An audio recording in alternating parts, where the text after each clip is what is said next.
A paz do Senhor, seja bem-vindo a mais uma aula aqui do EBD em Foco. Eu me chamo Herberson e nesta aula eu vou ministrar a lição número 13, que tem como título Assembleia de Jerusalém. Nós estamos estudando a revista CPAD do terceiro trimestre do ano 2025 e agora nós estamos encerrando a nossa revista e com a lição número 13 vamos estudar o capítulo 15 de Atos dos Apóstolos. Como o objetivo da revista era falar exclusivamente da igreja de Jerusalém, eu acho que faz todo sentido a gente estudar até o capítulo 15, porque até aqui no capítulo 15 a gente vê uma grande influência da igreja de Jerusalém nas outras igrejas, nas tomadas de decisões, que é o que a gente vai estudar nessa aula aqui. No entanto, a partir daqui, na verdade, a partir do capítulo 11, a gente já observa que a igreja começa a se expandir para outras regiões e o foco já são as viagens missionárias de Paulo. Então, a expansão da igreja para todo aquele mundo conhecido e a igreja de Jerusalém, não é que ela fica esquecida, é que o foco do livro vai para os gentios. É muito importante a gente fazer essa divisão dentro do livro de Atos dos Apóstolos para entender esse livro melhor e o objetivo da revista foi cumprido, né? Então, estudar aí os primeiros capítulos de Atos dos Apóstolos até o capítulo 15. Bem, aqui nessa lição nós vamos falar de algo muito importante, que foi o primeiro concílio da igreja. Foi quando a igreja se reuniu, reuniu os apóstolos, toda a liderança, o apóstolo Paulo e Barnabé, que foram lá de Antioquia até Jerusalém, para resolver uma questão que é a questão da lei de Moisés. Na verdade, assim, não é que isso fosse um problema, porque eu vejo que aos poucos Deus foi revelando para os apóstolos o seu objetivo, o seu plano de salvar toda a humanidade. Então Pedro teve aquela revelação que nós já estudamos aqui, que aconteceu lá na casa de Cornélio, onde ele teve uma visão, foi na casa de Cornélio. Então ele já teve essa visão de que os gentios deveriam ser incluídos na graça de Deus, sem necessariamente se tornar um judeu. O apóstolo Paulo também teve essa revelação, mas o povo, de maneira geral, não. Então surgiu esse conflito na igreja primitiva com relação aos gentios, Então, assim, alguém que não é judeu, que nunca praticou a religião judaica, ele precisa se tornar um judeu para depois crer em Jesus como Salvador, ou ele pode simplesmente já alcançar a salvação sem passar pelo judaísmo. De certa forma, para nós, hoje, isso não é um problema. A gente tem a revelação completa, a gente lê essas histórias e é muito óbvio que os gentios devem ser incluídos. Mas para eles, isso não era óbvio. Para eles, isso era sim um ponto de debate. Os judeus vieram de uma tradição muito forte, uma tradição muito enraizada, e não era fácil eles quebrar essa barreira, principalmente cultural, de inserir ali os gentios dentro do plano salvífico de Deus, sem necessariamente passar pelo judaísmo. E a gente observa que esse debate era muito forte em Atos dos Apóstolos, a gente tem isso registrado, na carta de Paulo aos Romanos também, na carta de Paulo aos Gálatas também, e esses crentes que insistiam na questão do judaísmo eram chamados de judaizantes. Eram pessoas convertidas ao cristianismo, mas que defendiam a ideia da guarda da lei, ali do Antigo Testamento e tudo mais. E agora eu quero chamar a sua atenção para um tema que eu vou tratar nessa lição, que é pouco abordado nas nossas igrejas. É a questão da lei, da relação da antiga aliança com a nova aliança. Como que nós devemos interpretar a lei? Nós devemos seguir alguns pontos da lei ou não? O evangelho é um complemento da lei ou é uma continuação da lei? Como que funciona isso? Eu acho que isso é pouco abordado, até mesmo porque tem várias visões diferentes e muitas vezes os teólogos eles não conseguem se entender ali e acaba trazendo essa confusão para o meio do povo. Poucas pessoas na Assembleia de Deus sabem explicar por que a gente não guarda o sábado. E quando a gente se depara com um adventista, eles assim quase que convencem a gente de que eles estão certos. E a gente precisa tratar desse tema, a gente precisa entender o que é o evangelho, o que é a lei. E nós temos uma ferramenta muito boa que é chamada de dispensacionalismo. A Assembleia de Deus é dispensacionalista, a gente precisa explicar esse tema. E eu convido você a assistir essa aula até o final, que eu vou explicar sobre o dispensacionalismo, vou explicar essa questão da lei, a relação da lei com nós hoje, como que nós devemos tratar a lei. E eu vou adiantando aqui, eu defendo a ideia, que é a ideia do dispensacionalismo, que o evangelho é uma ruptura completa com a antiga aliança, com o Antigo Testamento. É uma nova lei. Na verdade, não necessariamente uma nova lei, não é que Deus mudou a sua lei, mas é uma maneira diferente de Deus manifestar a sua lei moral, suprema, imutável. A lei de Deus, ela não muda, ela se manifestou de formas diferentes em épocas diferentes. Então, no Antigo Testamento, a lei de Deus se manifestou no formato da lei de Moisés, para aquele contexto, para aquela situação deles, até Jesus nascer. Quando Jesus nasce, aí cumpre todo o seu ministério ali, morre, ressuscita, vai para os céus, é inaugurado uma nova aliança.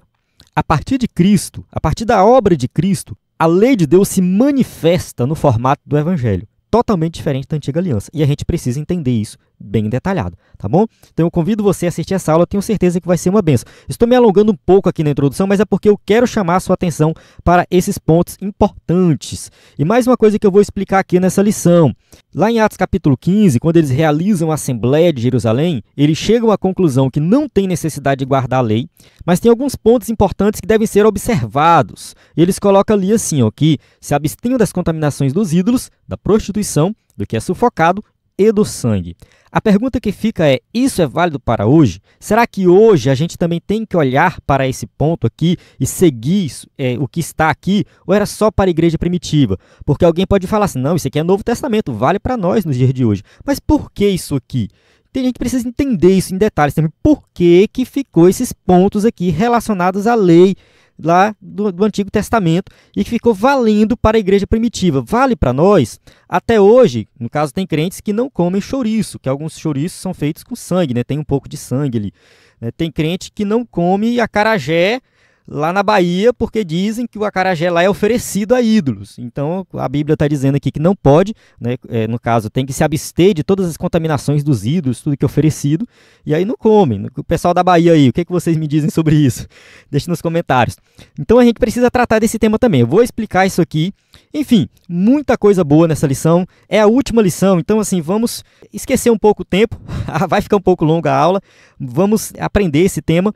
E também, deixando bem claro que eu vou colocar disponível o slide de encerramento gratuito, um resumo de todo o trimestre. Você pode baixar, na descrição do vídeo vai estar aí o link do slide no site. Você pode mandar uma mensagem para nós no WhatsApp, você vai receber esse slide gratuitamente. Eu tenho também vídeos tratando desse tema da lei. Então, assim, vou deixar disponível muita coisa de qualidade. Vou ministrar aula com slide em PowerPoint. Aqui, esse slide é o slide da lição 13. Você pode usar na sua aula. Nosso slide é 100% baseado na revista, com imagem de qualidade. Vem pronto para ser usado. Quem é assinante do EBD em Foco tem acesso a uma grande quantidade de conteúdo aí. Então, aqui você já sabe, nosso site é ebdenfoco.com, nosso WhatsApp, que você pode mandar mensagem sempre que precisar, tirar dúvida da lição, dar sua opinião e também tirar dúvidas sobre o conteúdo, slide e tudo mais.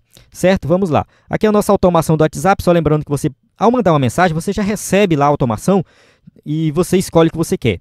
Mas se você mandar direto assim, eu quero receber o slide, receber o subsídio, você também vai receber a automação do WhatsApp. Vamos para o texto áureo que diz assim: na verdade, pareceu bem ao Espírito Santo e a nós não vos impor mais encargo algum, senão estas coisas necessárias. Atos capítulo 15, versículo 28. Então aqui nesse versículo a gente vê que a decisão foi tomada baseado no Espírito Santo. Tá? O Espírito Santo pareceu bem ao Espírito e a nós não vos impor cargo algum. Ou seja, vocês não precisam carregar toda a carga da lei. Vamos para a verdade prática. Em sua essência, a igreja é tanto um organismo quanto uma organização, e como tal precisa seguir princípios e regras para funcionar plenamente. Aqui o escritor da revista puxou mais por esse lado de defender a ideia da organização e tudo mais. Eu acredito que esse não é o foco da aula, a gente vai ver que não é. Nem mesmo o escritor da revista puxa por esse lado. Só para deixar claro que a igreja se organizou sim no começo, tinha uma estrutura organizacional, e isso foi fundamental para a manutenção da doutrina, tá? Então, assim, mas o foco da aula não é falar dessa questão do organismo, da organização, não é isso. A nossa leitura bíblica clássica se encontra em Atos 15, de 22 a 32. Eu recomendo ler todo o capítulo 15 para você entender o contexto. Vamos avançar, durante a aula a gente vai voltar nessas passagens. Introdução. Com esta lição, terminamos mais um trimestre de estudos sobre a Igreja de Jerusalém. Aqui veremos como a Igreja agiu para resolver seus conflitos de natureza doutrinária. Então, sim, a Igreja primitiva, ela teve conflitos doutrinários, teve visões diferentes, e eles tiveram que se reunir, debater o tema para entender o que estava acontecendo e qual deveria ser a doutrina a ser seguida. Isso aqui se repetiu na história da igreja. Houve vários concílios em que a igreja precisou sentar, debater e definir muito bem a doutrina a ser seguida. Um grupo composto por fariseus convertidos à fé insistia que os gentios convertidos deveriam guardar a lei, especialmente o rito da circuncisão.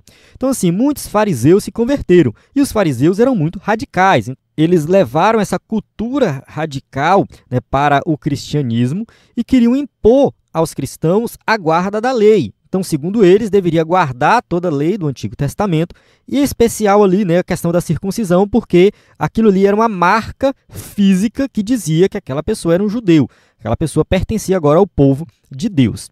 E aqui eu vou fazer uma pequena observação sobre a lei. Aqui vai um aprendizado que é muito importante para você entender tudo que a gente vai falar pela frente. Lei, toda vez que eu me referir a lei aqui, eu não estou falando só dos 10 mandamentos, estou falando de todo o Antigo Testamento. Isso aqui não é uma coisa minha, é bíblico. Todas as vezes que na Bíblia a gente vê a palavra lei, a referência é todo o sistema mosaico, é tudo que está presente no Antigo Testamento, não é somente as tábuas dos 10 mandamentos. Lei é isso, quando Jesus fala da lei, quando Paulo fala da lei, o que eles estão falando, a referência deles é todo o Antigo Testamento, todo o sistema mosaico. Não existe essa separação de lei moral, lei cerimonial, lei civil. Não existe essa separação dentro da Bíblia. Muitas vezes nós fazemos essa separação para fins didáticos, para ficar melhor explicado ali sobre os vários aspectos da lei. No entanto, lei, é a mesma lei, é uma lei só. Então, todo o sistema mosaico, todas as determinações ali de Moisés, todo o Antigo Testamento compõe a lei de Deus, a lei da Antiga Aliança. Os adventistas gostam de fazer essa separação para dizer, Jesus aboliu a lei cerimonial e a lei civil, mas não aboliu a lei moral. E segundo eles, a lei moral são as tábuas dos 10 mandamentos. No entanto, isso não está presente no Antigo Testamento, não está presente, eu posso provar. Leia o Antigo Testamento. A partir de hoje, leia o Antigo Testamento com essa visão, procurando essa divisão de leis dentro do Antigo Testamento. Você não vai encontrar. A todas as vezes que se refere à lei, se refere a todo o conjunto de regras. As tábuas dos 10 mandamentos é um resumo de toda a lei. É só um resumo. O propósito dela é mostrar um resumo, para ficar mais fácil de decorar, de ver o direcionamento, mas não significa que ela é uma lei mais importante, superior, a lei moral de Deus. Até mesmo porque a definição do que é moral é bem complicado, né? Resumir a lei moral suprema de Deus aos 10 mandamentos, para mim, é reduzir Deus. Entende? A lei de Deus é muito superior àquilo que estava escrito naquelas tábuas. Segundo, o que é moralmente correto? É aquilo que você faz o que é certo, né? Se você faz errado, é moralmente errado, sei lá. Então, assim, a lei do sacrifício. Se você fizesse errado, você estava moralmente errado diante daquela lei. Então, dizer que a lei moral se resume só aos 10 mandamentos é um problema, porque a lei do sacrifício também deveria ser seguida à risca. Entende? Quebrar essa lei era quebrar a lei de Deus. Então, assim, não faz de sentido essa separação de lei moral e lei... Para fins didáticos, talvez sim, talvez faça algum sentido, mas a Bíblia não apresenta essa distinção. Vamos avançar. No entendimento dos apóstolos, se isso fosse exigido, a salvação deixaria de ser totalmente pela graça, o que era inaceitável. Então, assim, ou é pela graça ou é pela lei. O evangelho é a nossa lei, é o que nós vamos seguir, ou então a gente volta para os rudimentos antigos, esquece Cristo e vive somente pela lei. Paulo não tinha meio termo, né? Ele sempre falava isso, não somente Paulo, mas todos os apóstolos. Devido à dimensão da questão e à sua importância para o futuro da igreja, os líderes se reuniram em Jerusalém para buscar uma solução para o problema. Então, sim, houve uma reunião e eles procuraram ali solucionar esse problema e definir algo oficial da igreja. Lucas deixa claro que a decisão tomada pela igreja naquele momento foi guiada pelo Espírito Santo. É isso que veremos agora. Então, só destacando aqui que Lucas escreveu Atos dos Apóstolos. Ele escreveu como uma continuação do seu evangelho, que leva o seu nome, né? E ele vai contando a história da igreja. Então, ele deixa bem claro que foi o Espírito Santo que guiou essa decisão. Vamos para o tópico 1, a questão doutrinária. 1.1, o relatório missionário. A questão doutrinária, que se tornou objeto de discussão no Concílio de Jerusalém, abordada no capítulo 15 de Atos dos Apóstolos, teve seu início na igreja de Antioquia. Então a gente falou já da igreja de Antioquia, uma igreja que surgiu a partir dali de crentes comuns que foram de Jerusalém para Antioquia. Lá essa igreja iniciou ali, começou a crescer, depois foi enviado apóstolos para lá, no caso foi Barnabé. Depois ele foi buscar Paulo para ficar lá com ele, ficar um tempo nessa igreja. Foram enviados como missionários a partir de Antioquia e no retorno dessa missão que ele fez, essa primeira viagem missionária, eles apresentaram ali o relatório, né, do que aconteceu, né? Vamos avançar aqui, ó. Ela começou quando Paulo e Barnabé apresentaram à igreja de Antioquia um relatório sobre a primeira viagem missionária que haviam realizado. Então eles passaram por várias cidades, pregaram o evangelho, foram perseguidos, foram apedrejados, aquela coisa toda, e ganhou alma, fundou a igreja. Essas viagens missionárias demoravam mais de ano, tá? Isso não era coisa assim de 15 dias, não. A gente fala assim, viagem missionária, a gente pensa nas nossas viagens, que a gente vai e volta com uma semana, 15 dias. Não, Paulo saía e demorava um tempo nessas viagens. Em alguns trechos ele deixa ali o tempo, né, descrito o tempo que ele passou na cidade, mas eu não me lembro quanto tempo durou essa primeira viagem missionária, mas durou um bom tempo, tempo suficiente para estabelecer igrejas, né, fixas em várias cidades. Nesse relatório, os missionários narraram o que Deus havia feito entre os gentios e como estes aceitaram a fé. Atos capítulo 14, versículo 27 diz assim: "E quando chegaram e reuniram a igreja, relataram quão grandes coisas Deus fizera por eles e como abrira aos gentios a porta da fé." Então observe que Lucas, ao escrever Atos dos Apóstolos, ele destaca as maravilhas que Deus fez entre os gentios, e quando Paulo chega em Antioquia para apresentar o relatório, ele vai destacar isso, né, que os gentios eles, né, tiveram acesso à fé, a porta da fé estava aberta para eles e foi Deus que abriu. O relatório deixa implícito que a salvação dos gentios ocorreu inteiramente pela graça de Deus, sem que nenhuma exigência da lei, como a circuncisão, fosse imposta a eles. Na verdade, o relatório deixa explícito isso, não é implícito não. Paulo não esconde que a salvação apresentada ali aos gentios foi uma salvação totalmente dependente da lei. Não tem que guardar a lei, não tem que seguir o Antigo Testamento, vocês não têm que circuncidar, simplesmente vocês vão crer em Jesus como Salvador e ponto final. Então, isso aqui foi que levantou ali alguns questionamentos dos judaizantes. Tanto Paulo quanto Barnabé viam a ação de Deus manifestada por meio de milagres extraordinários entre os gentios, como um sinal de sua aprovação, demonstrando que nenhuma outra exigência além da fé em Jesus era necessário para a salvação. Então observe que Paulo e Barnabé eles foram baseados ali em algo prático, no milagre. Se Deus estivesse exigindo algo, né, no sentido de guardar a lei, ele não ia realizar milagres, ele não ia realizar essas maravilhas. A nossa missão seria um fracasso, porque eles não estavam pregando o Antigo Testamento, eles estavam pregando Cristo, estavam apresentando a salvação em Cristo Jesus. E por esse motivo, Deus realizou milagres e eles tiveram essa confirmação. Em outras palavras, a salvação é um dom de Deus concedido inteiramente por sua graça.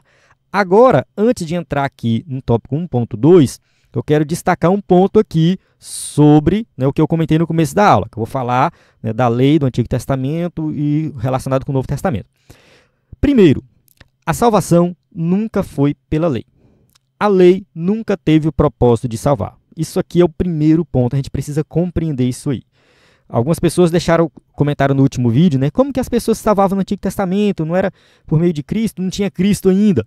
É assim, no Antigo Testamento não tinha Cristo revelado, mas tinha o Cristo das promessas. Então podemos dizer que a salvação era baseada no Cristo que viria, nas promessas do Messias, entende? O Cristo que um dia vai ser revelado. E tudo isso estava presente na Antiga Aliança. Quando a gente lê Hebreus, isso está explicado em detalhes. Nós falhamos, irmãos, por não conhecer as Escrituras. Vamos ler o Novo Testamento, o Antigo Testamento, vamos fazer essa ponte. Hebreus faz muito bem essa ponte, explica isso muito bem. O escritor aos Hebreus diz que o sangue de touros e de bodes não tem poder para perdoar pecados, nunca teve. Entende? Assim, o sacrifício na Antiga Aliança, ele era simbólico, ele apontava para algo maior que ia acontecer quando Cristo se revelasse, apontava para o sacrifício de Cristo. Mas o sacrifício em si, do Antigo Testamento, não salvava. Eu sempre falo isso nas minhas aulas. Mas claro que salvava porque tinha que fazer e tudo mais. Não salvava. Eu vou explicar que ele não salvava. Vamos olhar para Daniel. Daniel foi levado jovem para a Babilônia. Ele não realizou sacrifício depois que ele foi para a Babilônia. E morreu lá. Já morreu idoso. Será que Daniel não foi salvo porque passou a vida inteira sem fazer sacrifício? Mas será que ele não fazia? Não fazia, não podia fazer. De acordo com a lei, o sacrifício só acontecia no templo com a mediação do sacerdote. Antes da lei, as famílias faziam sacrifício, o sacerdote era o pai, era o patriarca. Depois da lei, isso mudou por completo. Não podia mais acontecer sacrifício por meio de qualquer pessoa. Foi por isso que Samuel repreendeu Saul. Saul fez o sacrifício, achando que o sacrifício em si ia dar a vitória da guerra e tal, que tinha que fazer o sacrifício. Porém, ele não tinha ali autorização para fazer isso, somente sacerdote. Então, por isso que Samuel chega e fala, olha, obedecer é melhor do que sacrificar. Então, a gente conclui, né, que realmente não era realizado sacrifício fora do templo, somente no templo, mediante um sacerdote, e quem estava na Babilônia, quem foi levado para o cativeiro, não realizou sacrifício. A gente pode citar Daniel e seus amigos, a gente pode citar Ezequiel, a gente pode citar Neemias, a gente pode citar Ruth e todos os outros judeus que foram levados para lá. Será que a gente duvida que eles foram salvos? Claro que não. Entende? Eu acredito que todos eles foram salvos sem realizar sacrifício. Por quê? Porque a salvação sempre foi pela graça. Entende? Sempre foi pela graça de Deus, mediante a fé. Quem salvava era a fé. Se a pessoa realizasse um sacrifício e não tivesse fé, ela não tinha o perdão dos pecados, ela não era perdoada. Então, somente pela fé. E Paulo deixa isso bem claro na sua carta aos Romanos. Ele argumenta apresentando Abraão. Abraão creu em Deus e isso lhe foi imputado como justiça. Ou seja, Abraão foi salvo pela fé. Quem mais foi salvo pela fé? Vai para Hebreus, que vê lá os heróis da fé. Ali é o escritor aos Hebreus deixando bem claro que todos os crentes do Antigo Testamento foram salvos pela fé. Não foi pela lei, não foi por sacrifício, não foi por nada além disso. Somente pela fé. E por que hoje não é diferente? Entende? Então, assim, o grupo de judaizantes, que a gente vai falar agora nesse tópico aqui, 1.2, o legalismo judaizante, era um grupo que estava interpretando o Antigo Testamento da forma errada. Não é que eles estavam ali defendendo o Antigo Testamento, que eles estavam certos porque estavam querendo seguir a lei do Antigo Testamento. Não, eles estavam trazendo uma interpretação errada do Antigo Testamento. Porque dentro do próprio Antigo Testamento a gente vê que a salvação não era pela lei, não era através de sacrifícios, não era pela circuncisão, mas tinha que ter fé. Eles tinham que crer. E Paulo argumenta muito bem isso, o escritor aos Hebreus argumenta muito bem isso, e isso está presente em Atos dos Apóstolos. Vamos ver o tópico 1.2. Você está sabendo, a aula de hoje vai ser longa, porque eu realmente quero explicar isso em detalhes, tá? Vamos, segura aí. 1.2, o legalismo judaizante. Comente aí o que você está achando dessa aula, né? Se está boa, se está ruim, a gente continua assim ou não. Vamos lá. Lucas mostra que um grupo de judaizantes se sentiu incomodado com o relatório dos missionários. Vamos ler Atos capítulo 15, versículo 1. Então, alguns que tinham descido da Judeia ensinavam assim aos irmãos: se não vos circuncidardes, conforme o uso de Moisés, não podeis salvar-vos. Olha só a pregação dos camaradas. Se vocês não circuncidar, se vocês não seguir a lei, vocês não podem se salvar. Somente a graça de Jesus não é suficiente. É aqueles que querem complementar a graça, né, com alguma coisa. Irmão, se você só vai ser salvo se você fizer tal coisa. Se você crê em Jesus, não é suficiente. Jesus não é suficiente. Tem que fazer mais alguma coisinha aqui. Muito cuidado com esse tipo de pregação. Esse grupo, composto por fariseus supostamente convertidos à fé, que haviam vindo de Jerusalém para Antioquia, se opôs ao ingresso dos gentios na igreja, sem que estes antes cumprissem as exigências da lei.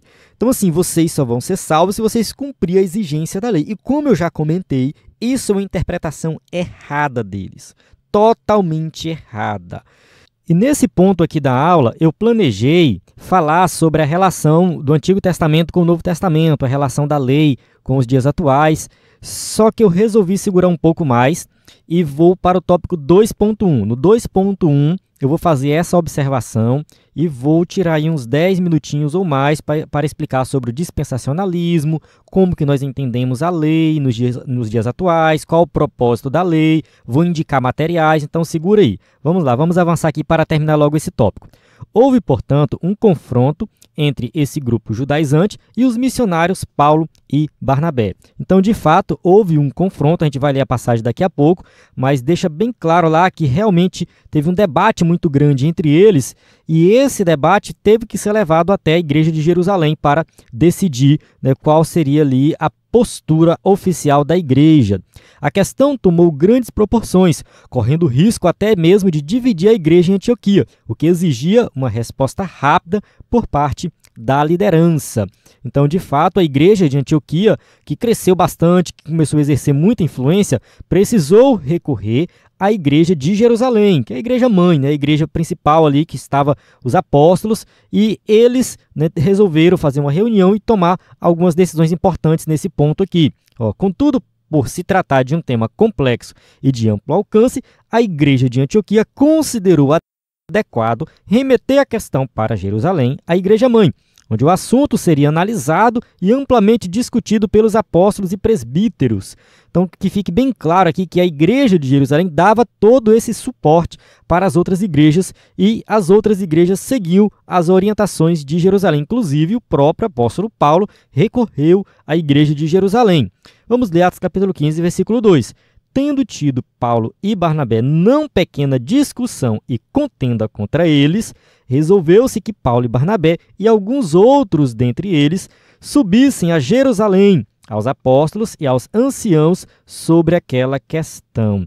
Então observe que Paulo e Barnabé, eles tiveram não pequena discussão, ou seja, uma grande discussão, uma grande contenda com os judaizantes para resolver esse problema. E aí, realmente, né, não chegaram em um consenso, tiveram que levar a questão à igreja de Jerusalém, que é o que a gente vai ver agora no tópico 2.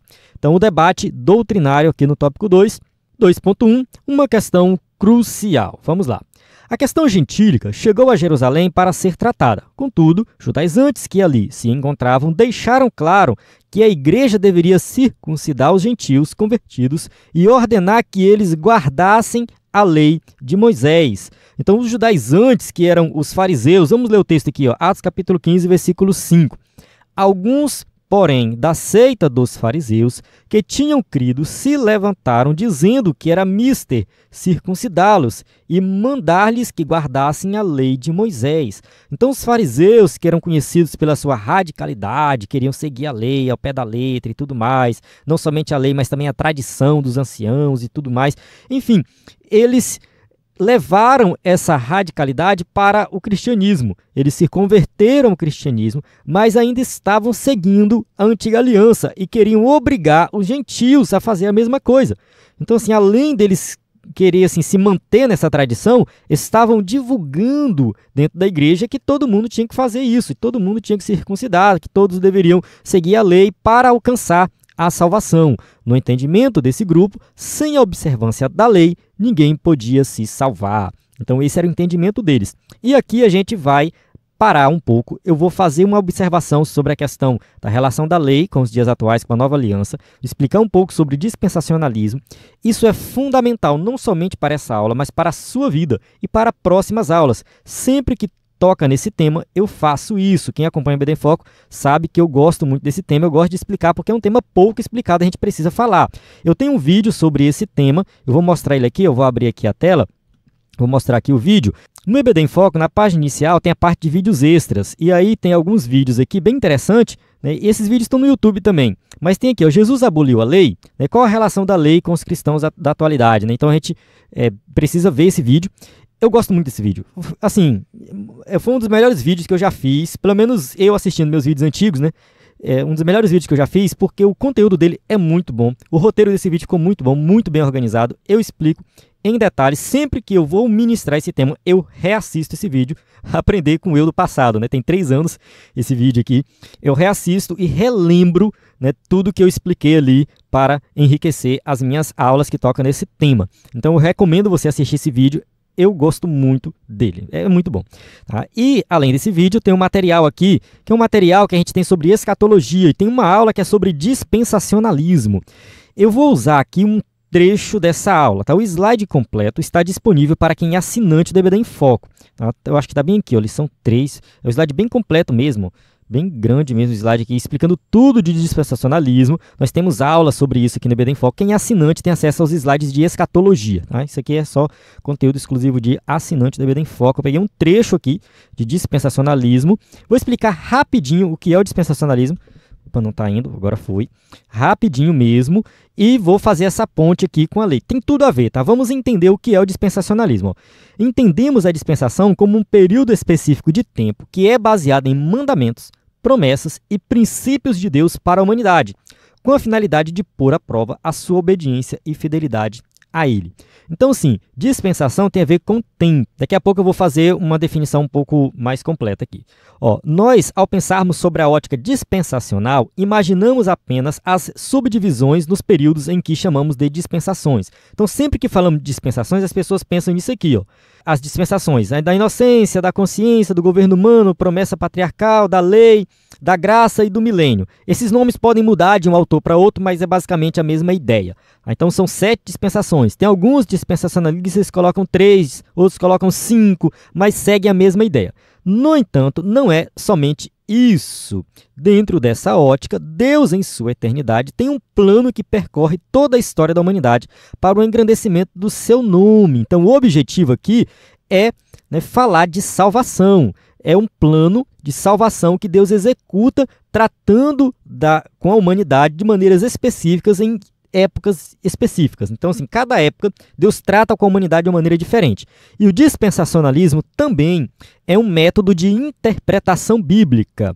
Por exemplo, para os dispensacionalistas, as profecias do Antigo Testamento são literais, ou seja, elas devem se cumprir do jeito que está lá. Então, as profecias para Israel que não se cumpriram, nós acreditamos que um dia vai se cumprir em um futuro escatológico. Já aqueles que não são dispensacionalistas, têm outras visões, eles espiritualizam as profecias e dizem que essas profecias que não se cumpriram vão cumprir na igreja. Então fazem aí uma espiritualização das profecias. E nós, dispensacionalistas, somos literais. Acreditamos que foi daquele jeito que Deus prometeu. Porém, diferentemente do plano de salvação, as dispensações determinam eras de revelações de Deus ao homem. Então, assim, o plano de salvação fala sobre da maneira que a gente é salvo. A salvação vem pela fé em qualquer época. Então, a gente tem que bater nessa tecla. A lei do Antigo Testamento não tinha o objetivo de salvar. A lei, ela tinha vários objetivos. Ela organizou a adoração, ela manteve o povo santo, preservou aquele povo para a revelação do Messias. Então, ela teve vários propósitos, mas nunca foi o propósito de salvar. A salvação sempre foi pela fé, na época de Adão e Eva, na época de Noé, na época de Abraão, e assim vai. Hebreus capítulo 11, está claro ali, salvação sempre foi pela fé. Paulo argumenta em Romanos e Gálatas sobre isso, deixa bem claro ali. E as dispensações, Deus se revela de maneira diferente, em época diferente, ou seja, a maneira que Deus se revela à humanidade e a maneira que Deus trata com a humanidade ali. Isso caracteriza uma dispensação, mas a salvação sempre vai ser pela fé. Vamos lá, falar da dispensação aqui. O que traduzimos para o português como dispensação tem origem grega na palavra oikonomia, ou seja, é uma palavra que nós traduzimos como economia, administração, vem daí, dessa ideia de administrar. Ela descreve o gerenciamento ou administração dos assuntos de um lar. Então, quando a gente fala de dispensação, a gente está falando justamente dessa questão do gerenciamento. Então, como que Deus administra a humanidade, é mais ou menos nesse sentido, Dentro do uso bíblico, a dispensação representa um estágio da administração do mundo. Então, Deus está no controle de todas as coisas. Em cada época, ele pode se revelar de uma maneira diferente para as pessoas. Não que Deus muda, não é isso, mas a maneira que Deus se revela com o propósito de cumprir ali o plano de salvação. É tudo vinculado ao plano de salvação. Então, de acordo com a vontade soberana de Deus, divididas em estágios diferentes. Como eu já citei anteriormente, não vou ler aqui. Então, em aspectos gerais, uma dispensação inclui como elementos. O que é que tem numa dispensação? Promessas de Deus. Então, exemplo de Abraão. Farei de você uma grande nação, eu abençoarei e engrandecerei o seu nome. Então, toda dispensação tem uma promessa, toda dispensação tem mandamentos de Deus. Então, saia da sua terra, da sua parentela e da casa do seu pai e vá para a terra que lhe mostrarei. Então, observe que aqui Deus está dando uma ordem a Abraão, um mandamento, da mesma forma que ele fez com Adão e Eva. Ele deu um mandamento, vocês podem comer de qualquer árvore, menos dessa árvore aqui.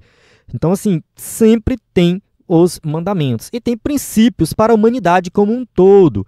Em você serão benditas todas as famílias da terra. Gênesis capítulo 12, versículo 3. Então está bem claro que dentro da dispensação ali da época de Abraão, todas as famílias da terra também seriam abençoadas. É uma promessa, um princípio para a humanidade. Então esses elementos nem sempre eram fixos em determinada dispensação, pois alguns deles passaram para o próximo período dispensacional. Então pode engessar também as coisas, Então um princípio para a humanidade, né, tá bem claro aqui, continua valendo para todas as dispensações. Então esse princípio ele é geral, tá? Não foi somente para Abraão. Passou Abraão, acabou esse princípio. Não, é um princípio geral para a humanidade. Se cumpre em Cristo, no caso aqui de Abraão. Em resumo, as dispensações são assim definidas, tá? Da inocência, da consciência, do governo humano, da promessa, que é na época de Abraão, que a gente falou, da lei, da graça e do reino. Essa da graça também é chamada da igreja, né? E a do reino muitas vezes é chamada de milênio. Então os nomes podem mudar de escritor para escritor aí e tal, você pode pegar nomes diferentes, mas segue a mesma lógica, a mesma ideia. Até a quantidade de dispensações também pode mudar. Não precisa decorar isso aqui, só entender que em cada época aqui Deus teve uma promessa, teve um mandamento, e teve também aí um princípio para toda a humanidade, lembrando que tinha consequências para a quebra desses mandamentos. Então, a dispensação da lei, por exemplo, está intrinsecamente vinculada à antiga aliança. Então, assim, não posso separar a antiga aliança da dispensação da lei, é uma coisa só. Tá? Começou ali com a revelação da lei em Moisés. Essa dispensação pode ser verificada com os aspectos da aliança mosaica, mandamentos, juízos e ordenanças. Isso estava presente ali. O final dessa dispensação é Cristo e a nova aliança firmada na cruz. Então, em Cristo, a dispensação da lei é encerrada e começa a dispensação atual, que é a dispensação da graça. Então, no Antigo Testamento, já encontrávamos aspectos da nova aliança estabelecida por Cristo na cruz do Calvário. Então, já estava presente muita coisa ali que apontava para Cristo, mas somente com a revelação de Cristo é que começou essa dispensação. Então, esse Novo Testamento representa o ponto de início da dispensação da graça, que, diferente da anterior, relaciona-se com a resposta do homem à salvação ofertada por Jesus Cristo, e seu fim estará decretado quando a humanidade for entregue à apostasia e consequente ao juízo da grande tribulação. Então, assim, a gente vai encerrar aqui essa parte do dispensacionalismo, só entendendo que a dispensação anterior era a dispensação da lei, da época de Moisés, e a dispensação atual é a dispensação da graça. O que acontece? A antiga aliança, Deus se relacionou com a humanidade entregando a lei. E essa lei não tinha um propósito de salvar, reforçando isso aí, ela tinha vários propósitos, e ela guiou ali o povo de Israel no Antigo Testamento até revelar Cristo. Uma vez que Cristo foi revelado, nós temos agora, não vou dizer assim uma nova lei, mas a lei de Deus, imutável, infinita, que sempre foi a mesma em todas as épocas, ela se revelou para nós de uma forma diferente do que se revelou no Antigo Testamento. Então observe o seguinte, imagina assim, a lei de Deus não muda, gente, ela é imutável. Desde a eternidade ela sempre vai ser a mesma e sempre, enfim, sempre será. No entanto, em momentos diferentes, nas dispensações, vamos voltar aqui nas dispensações, em cada uma dessas dispensações, em cada uma dessa época, Deus se revelou de uma maneira diferente. Então, na época de Adão e Eva, não tinha os 10 mandamentos, não tinha todo aquele sistema mosaico. Na época da consciência, que na época também de Noé não tinha, do governo humano, que foi a Torre de Babel, não tinha, na época da promessa não tinha. Então, Deus se revelou aqui na época de Moisés de uma forma diferente do que ele se revelou anteriormente. Aqui, Deus deixou explícito que mentir é errado.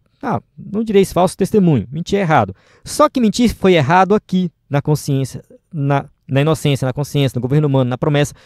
Ou seja, a lei de Deus, moral, imutável, sempre esteve presente no coração do ser humano. Em qualquer época, em qualquer local, em qualquer dispensação. Não necessariamente Deus precisava escrever isso em algum lugar, está no coração do ser humano. Quando Deus formou a nação de Israel e preparou essa nação para habitar na terra prometida, e a partir dali ele seria um povo escolhido, um povo eleito, porque dali sairia o Messias, Deus precisou revelar uma lei muito mais completa, com muitos detalhes. Porque aquela lei não seria somente os 10 mandamentos, mas todo um conjunto de regras, todo o Antigo Testamento, todos os mais de 600 preceitos, aquilo ali compõe a lei. Toda a lei do Antigo Testamento era para guiar o povo, manter o povo santo para a revelação do Messias. Uma vez que o Messias se revelou, nós recebemos agora uma manifestação diferente da lei de Deus, que é através do Evangelho. Então o Evangelho é a nossa lei.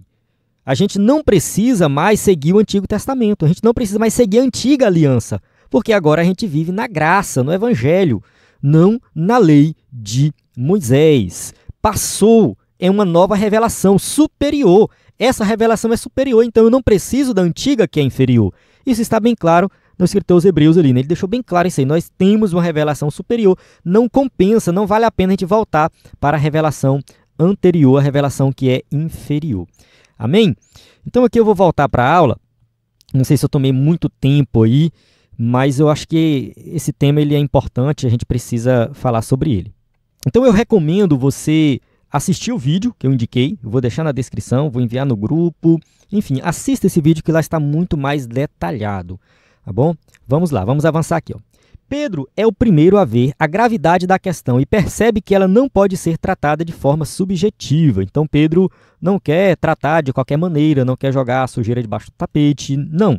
Tá? A questão deveria ser tratada com objetividade, que o caso exigia. E a experiência da salvação dos gentios em Cesareia, ocorrida anos antes, deveria servir de parâmetro.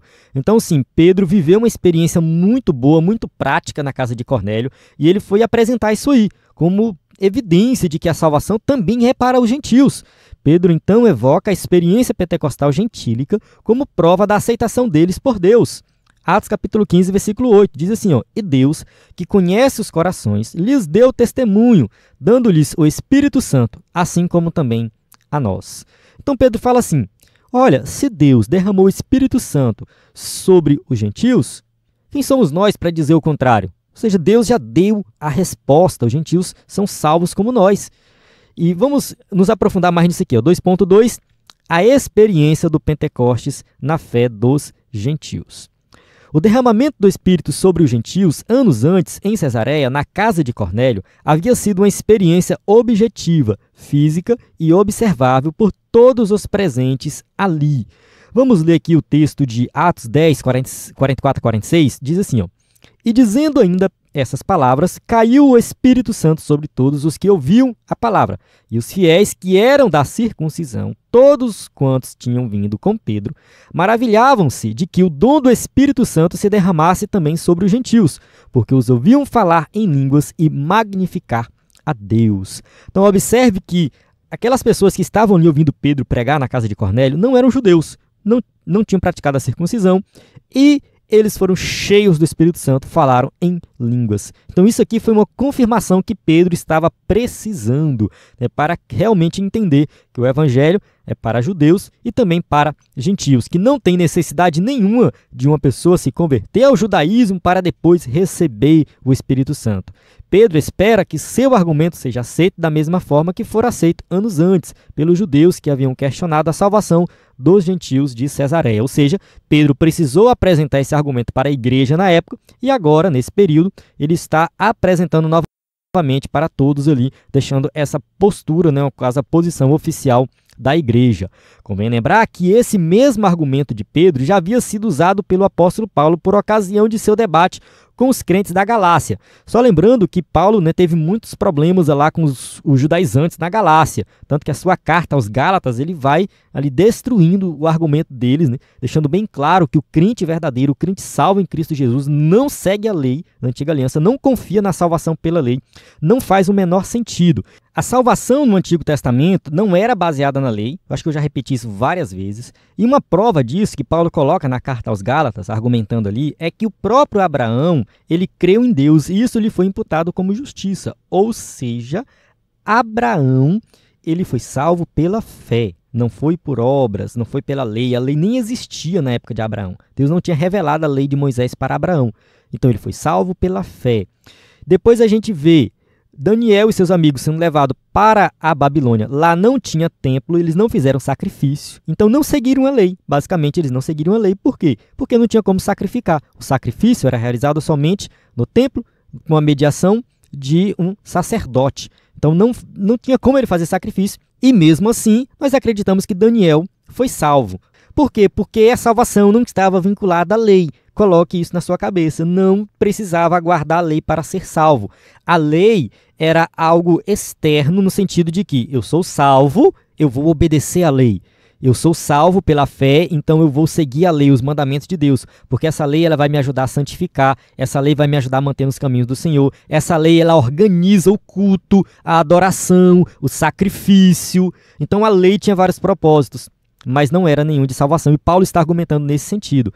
Da mesma forma, ali Paulo deixou claro que o recebimento do Espírito era um fato observável e que todos, portanto, tinham consciência de que haviam recebido. Gálatas capítulo 3, versículo 5. Aquele, pois, que vos dá o Espírito e que opera maravilhas entre vós, o faz pelas obras da lei ou pela pregação da fé? Ou seja, vocês receberam o Espírito Santo, falam em línguas, profetiza. Isso veio pela pregação da fé ou foi obra da lei que vocês praticaram que deu isso para vocês? Entende? A resposta é óbvia, foi pela pregação da fé. E Paulo é bem radical na carta aos Gálatas, porque ele diz o seguinte: se você segue a lei, você pratica o quê? As obras da carne. Aí ele vai e lista as obras da carne. Mas se você segue a graça de Deus, se você é salvo pela graça, você produz o fruto do Espírito, que é evidência que realmente você é salvo. Então, querer ser salvo pela lei é algo totalmente errado, contrário às Escrituras, contrário ao Antigo Testamento, interpretação errada, e quem está fazendo isso está condenado. 2.3. A fundamentação profética da fé gentílica. Enquanto Pedro recorreu à experiência do Pentecostes como sinal de validação da fé gentílica, por outro lado, Tiago, irmão do Senhor Jesus, recorre às profecias para fundamentar sua defesa da aceitação dos gentios na igreja.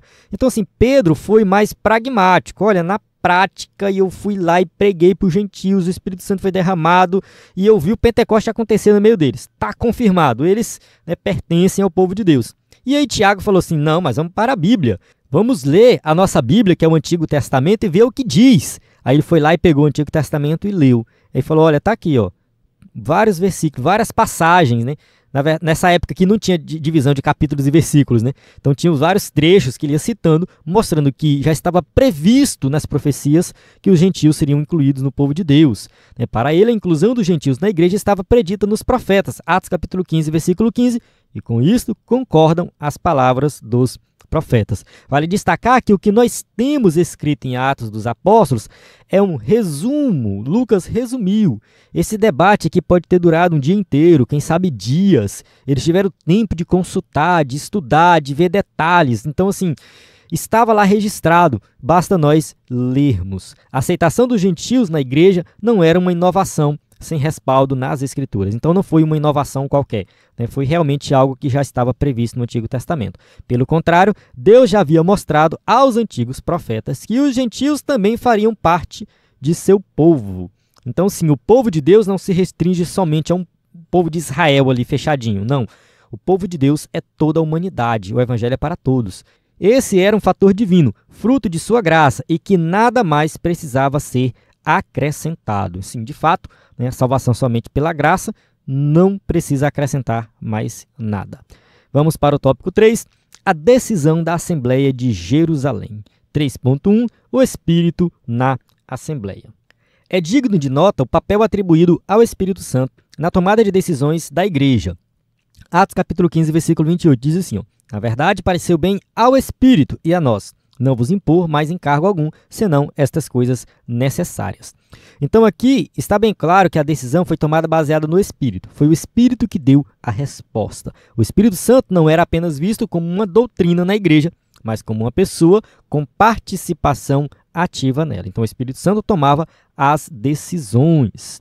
Esse texto faz um paralelo com Atos 5:32, onde também se destaca a participação ativa do Espírito Santo na vida da igreja. Atos 5:32, vamos ler aqui, ó, e nós somos testemunhas acerca destas palavras, nós e o Espírito Santo, que Deus deu àqueles que lhe obedecem. Aqui é aquela passagem que Pedro foi preso ali, e depois o anjo agiu lá de forma sobrenatural, ele saiu da prisão, e aí depois pegaram Pedro pregando de novo no templo, levaram lá para as autoridades judaicas, aí Pedro falou isso aqui, nós somos testemunhas acerca dessas palavras e o Espírito Santo também. Vocês não têm o Espírito Santo, mas nós temos. É nesse sentido. Nós temos essa revelação de Deus que falta a vocês. Por isso que vocês estão nos perseguindo.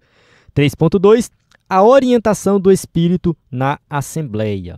O texto de Atos 15:28 não nos diz como era feita a orientação do Espírito na primeira igreja. Contudo, a observação feita por Lucas de que Judas e Silas eram profetas, no caso Atos 15:32, e que eles fizeram parte da comissão que levou a carta com a decisão tomada pela Assembleia, indica que o Espírito Santo se manifestava na igreja por meio de seus dons.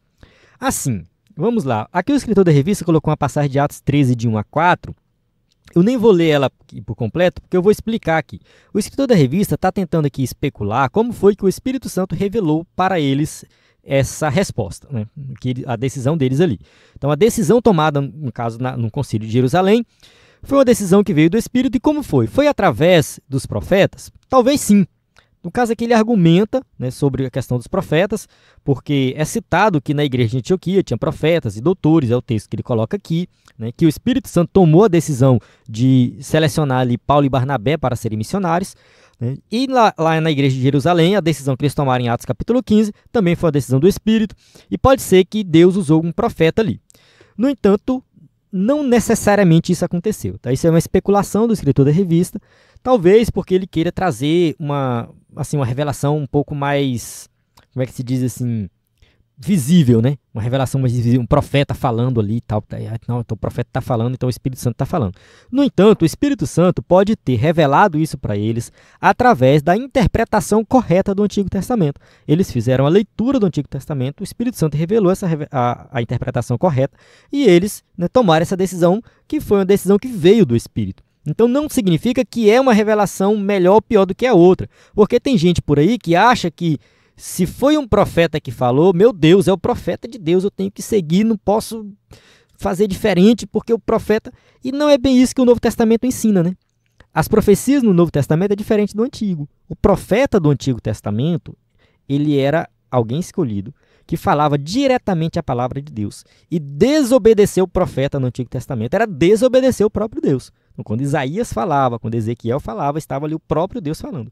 No Novo Testamento é diferente. O Novo Testamento fala de dom de profecia, que é dado a todos os crentes. E essas profecias, elas não têm o mesmo peso que as Escrituras. Olha só a diferença da profecia do Novo Testamento para o Antigo. No Antigo Testamento, o que Isaías profetizou tinha peso das Escrituras. No Novo Testamento, não tem. Tá bom? Então, se alguém fala alguma coisa aí na igreja profetizando, porque o Espírito Santo tal me usou, eis que te digo, de acordo com o Novo Testamento, essa profecia deve ser julgada. Um profetiza e os outros julgam. É isso que está no Novo Testamento. Então, as profecias do Novo Testamento, elas não têm o mesmo peso que as Escrituras, devem ser julgadas e devem ser ouvidas com cuidado. Então, assim, pode ser que aqui em Atos capítulo 15 teve um profeta falando. Se teve, esse profeta foi julgado. A palavra dele não foi aceita como sendo 100% certeza que Deus fala. Não, foi julgada. Julgado baseado aqui nas Escrituras. Então, a revelação das Escrituras, irmãos, é a melhor que tem. Você não precisa esperar um profeta A, profeta B para falar para você que você está errado, que você está em pecado, que precisa melhorar de vida, não. Basta ler a Bíblia. Entende? A Bíblia vai te dar essa resposta. Quando que é necessário o profeta falar? Eu precisaria de um tempo para explicar sobre o dom de profecia, mas sim, Deus pode usar alguém, né, como um dom de profecia para falar algo que a gente não está prestando atenção, que a gente passou, a gente tá meio fraco, tá querendo tomar uma decisão muito difícil, a gente não sabe que decisão tomar, a gente já leu a Bíblia, já orou, já pediu direção, a gente não sabe o que fazer, e aí Deus pode sim ser misericordioso com a gente, usar um profeta para falar, entende? Então, assim, tem situações que Deus vai usar o profeta, né? O dom de profecia, ele está presente, ele tem que ser usado, é importantíssimo, mas ele tem que ser julgado, é um dom que tem que ser julgado pelos outros crentes. Amém? Vamos avançar aqui. Isso explica porque as coisas funcionavam na primeira igreja. Esse era o padrão da igreja primitiva e deve ser também o padrão da igreja de hoje. Então, a igreja de hoje, ela precisa orar, buscar para, né, ter a mesma experiência que a igreja primitiva. 3.3, o parecer final da Assembleia. Depois dos intensos debates, o parecer da Assembleia foi de que os gentios deveriam se abster das coisas sacrificadas aos ídolos, do sangue, da carne sufocada e da fornicação. Bem, aqui entra um certo debate, a gente precisa explicar em detalhes isso aqui. Primeiro, o que são coisas sacrificadas aos ídolos? Acontecia muito naquela época nos templos pagãos lá ter sacrifício de animais e as carnes ali que sobravam dos animais sacrificados, muitas vezes elas eram vendidas no mercado. Em qualquer pessoa poderia comprar aquela carne. Ou então a pessoa poderia levar para casa e, né, enfim, consumir essa carne, convidar alguém para comer e essa carne ser uma carne sacrificada a ídolos. O apóstolo Paulo trata essa questão em Coríntios, né? Então fica bem claro ali em Coríntios que havia essa preocupação dos crentes, e Paulo fala assim, o ídolo não é nada. O ídolo ele não é nada, ele não existe. Então, querendo ou não, essa carne aí não vale de nada, não tem... Enfim, se você tem maturidade, você sabe o que você está fazendo, você pode comer da carne, tudo bem, está tudo tranquilo. Tá? Por quê? Porque aquilo não tem valor nenhum. Mas tem gente que vai olhar para aquilo e ver aquilo como uma coisa ruim, vai se escandalizar e pode até pecar, pode até se desviar, porque você está comendo uma carne sacrificada a ídolo. E quem eram essas pessoas? Aquelas que vieram do judaísmo. Os judeus, eles estavam tão assim, como é que se diz assim, imunes à questão dos ídolos, que qualquer coisa que fizesse referência a ídolos, a idolatria, eles abominavam. Abominavam mesmo, não queriam nem saber. Isso é devido ao contexto histórico deles. Eles foram levados para a Babilônia, lá no ano 580 a.C. Aquilo lá aconteceu por causa da idolatria. A nação foi destruída. Enfim, nunca mais eles foram independentes. Então, assim, eles estavam com medo da idolatria, tomaram o ranço da idolatria e qualquer coisa relacionada a ídolos, eles estavam longe. Então, assim, não fazia o menor sentido um crente que era judeu, né, se converteu ao cristianismo, ele vê alguém comendo uma carne sacrificada a ídolo. Para eles aquilo é um absurdo. Da mesma forma, o sangue aqui muitas vezes era usado também no sacrifício. Eles bebiam o sangue do sacrifício, porque aquilo dava força dos deuses. Tinha toda uma história lá com sangue. Carne sufocada, aqui é uma outra questão, já que eu explico. E da fornicação aqui, a palavra fornicação, ela indica não somente sexo antes do casamento, mas qualquer tipo de moralidade sexual. Acontecia muito nos templos, né? A adoração envolvia relações sexuais e tal, as prostitutas dos templos. E a sociedade daquela época ela estava muito pervertida. Então, uma sociedade realmente que não tinha nenhum pudor com relação ao sexo. Os homens se casavam, mas não eram fiéis às suas esposas. Enfim, era uma bagunça, né? Então aqui, eu acredito que entrou fornicação aqui porque falou assim, a nossa régua é mais em cima. A gente tem que ter cuidado com isso aí. Entende? Então, assim, vamos colocar aqui um padrão que nós não vamos seguir. Essa sociedade não segue, a igreja não segue o padrão da sociedade. Enquanto eles vivem, né, uma perversão sexual, nós vamos viver pureza sexual, que é o nosso padrão. Tá? Então, é nesse sentido. A carne sufocada aqui é um pouco mais complexo, porque, assim, eles estão fazendo aqui referência às leis do Antigo Testamento. Tudo isso aqui é referente ao Antigo Testamento, tá bom? E aí, a carne sufocada no Antigo Testamento, eu já vi um escritor falar assim, que tem relação com o sofrimento dos animais. Então, assim, para matar um animal sufocado, acabava sendo, né, você colocar um sofrimento a mais no animal. Uma coisa é você criar um animal, matar o animal e se alimentar dele. Aquele animal está servindo de alimento para você, você foi lá e matou sem sofrimento. Aí você sufocar um animal. Ou então o animal morrer de forma meio que natural, sem ser sangrado. Ele teve uma doença e caiu lá e morreu. Você pode se contaminar. Muitas leis do Antigo Testamento estavam voltadas para a questão da contaminação, mesmo da higiene, né? Então, sim, pode ser nesse sentido.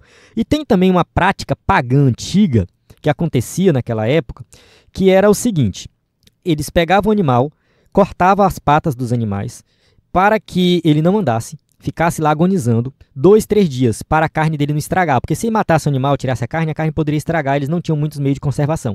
Então eles deixavam o animal meio que sofrendo por um tempo até eles tirarem a vida do animal, ou então o animal morria de forma natural sofrendo ali, né? Essa lei vinha nesse sentido, para evitar esse sofrimento, ou seja, Deus é contrário ao sofrimento dos animais. Tá? Isso foi uma explicação que eu vi há um tempo atrás, não lembro onde. Tá? Uma explicação, né, dessas leis. Várias leis no Antigo Testamento estavam nesse sentido. Tá? Tinha muitas leis no Antigo Testamento relacionadas a simpatias da época e tudo mais, mas enfim, aqui a gente vai observar, né, que isso foi repetido no Novo Testamento, a decisão da igreja, baseado na cultura judaica que não ia aceitar essas coisas. O escritor da revista vai falar isso, ó. Fica óbvio que a igreja procurou resolver a questão, mantendo-se rigorosamente fiel à doutrina da salvação pela graça, isto é, sem os elementos do legalismo judaico, mas evitando os extremos de rejeitar os irmãos judeus, que também compartilhavam da mesma fé. Então, assim, nós vamos tomar uma decisão em que a gente não vai impor aqui a lei para ser salvo, a salvação é pela graça, mas a gente não vai rejeitar os nossos irmãos pela fé. Então vamos lá, o legalismo deveria ser rejeitado, os crentes judeus não. Assim ficou demonstrado que os gentios eram salvos pela graça, mas deveriam impor alguns limites à sua liberdade cristã, a fim de que o convívio com seus irmãos judeus não fosse conflituoso. Então é nesse sentido, tudo isso citado aqui é para que haja um bom convívio entre gentios e judeus. É nesse sentido mesmo, assim, tipo, os judeus, ao ver alguém comendo uma carne sacrificada a ídolo, ele poderia se escandalizar, ele poderia até se desviar.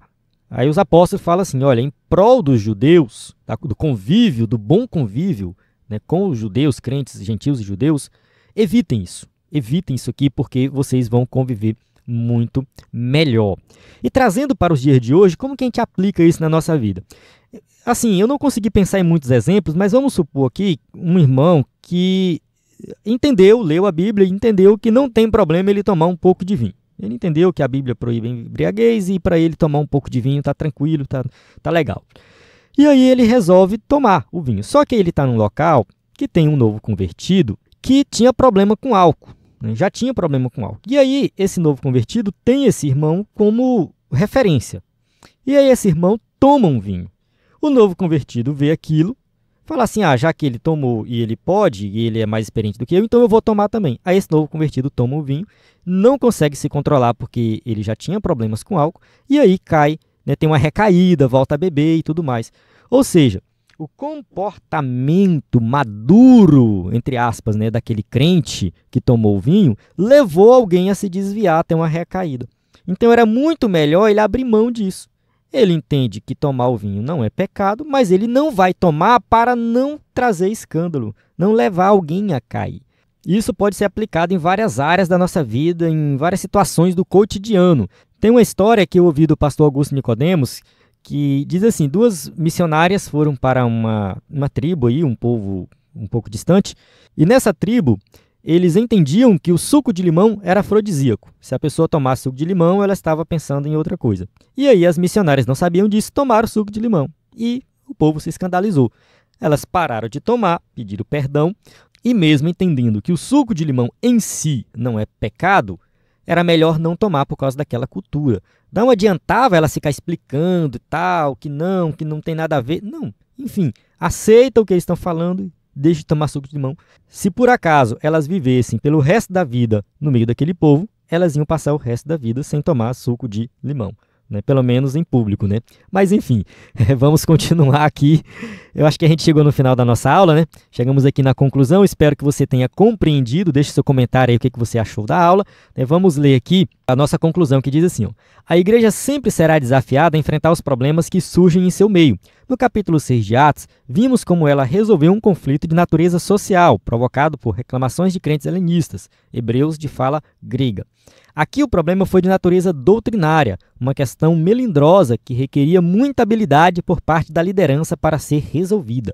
Graças ao parecer de uma liderança sábia e orientada pelo Espírito Santo, a igreja tomou a decisão certa, a unidade da igreja foi preservada e Deus foi glorificado.